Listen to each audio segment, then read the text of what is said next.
A lot of people look upon these kids as they're bad kids. They're the throwaway kids. They're the kids that nobody wants in their classrooms, nobody wants in their community. But these kids deserve a second chance. Their needs, their wants are the same. They're like just any other kid. They want a feeling of hope that they can have a decent life.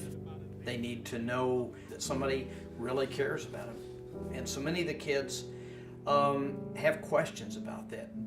Does anybody really care about me?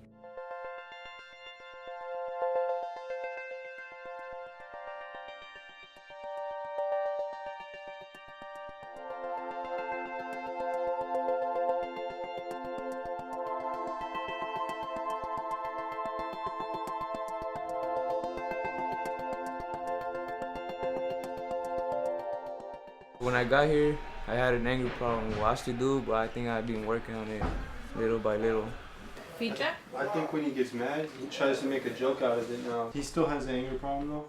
And it's like, what's he gonna do when he gets out and his kid, When he first got here, how quickly did he get upset? Every day. I've been working at the James Ranch for 16 years. When I first started, we were in the old correctional program, and there was 6 staff watching 96 kids. I hated, the way I had to be to have control over the kids. I did not like always punishing. We have to believe it is possible for them to change.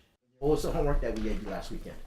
To write how my baby changed my thoughts, and also write a letter to her to express myself, how I feel about her. And How did it make you feel when you wrote it? well, I don't know, it's just like it made me feel like I was saying something like from the bottom of my heart, I'm not just saying it because I want to make someone happy, but I'm saying it because I really feel it. I want you to think, the next time you start thinking about committing a crime, think about her opening that letter, knowing that you aren't going to be around. So what are some of the goals behind punishment? What are some of the things that we want a kid to understand when we're creating a punishment? Teach them a lesson. Okay, so we want to teach them a lesson. Remorse? Remorse. Respect. All staff go through an intensive training. Many of them still come in with the correctional mindset, and we have to help them to try to leave that behind. In our generation, growing up, Different states will take our model and make it their own, but the core principles remain the same. What therapeutic model teaches you is that you stole these donuts, so because of that, there is a price to pay and you will be in this program. But in this program, you'll be introduced to resources.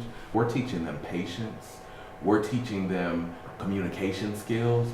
We're teaching them a lot of things that they didn't have when they came in the door. So it adds to you.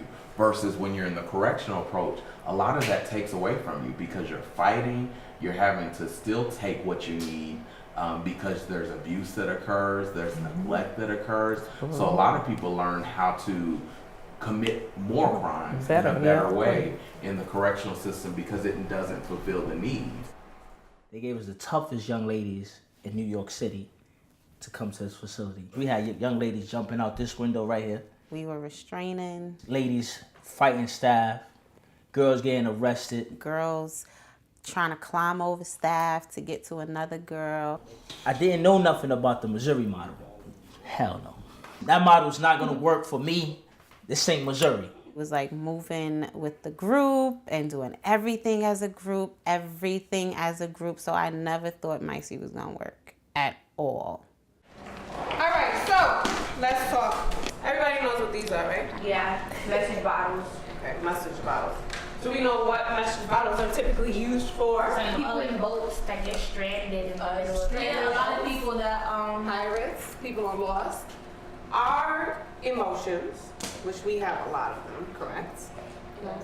Have a tendency to overwhelm us so that we can feel stranded. Now it's to the point that, the girls, they believe in the program, what we doing here. How many people in their life still believe that it is their fault?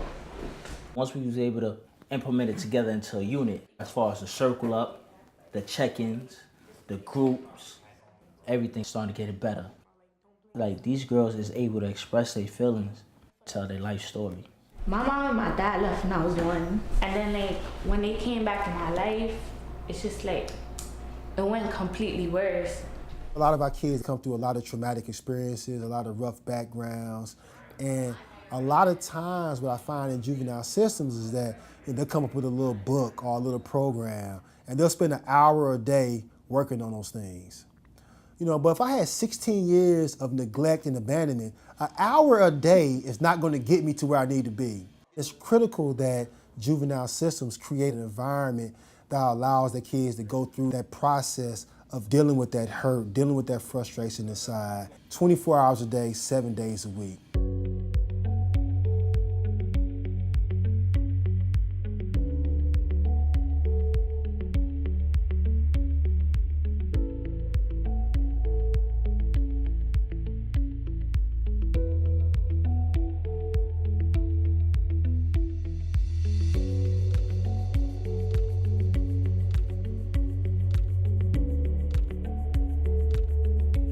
If we don't take advantage of opportunities to engage and work them as juveniles, once they become adults, the path becomes much harder.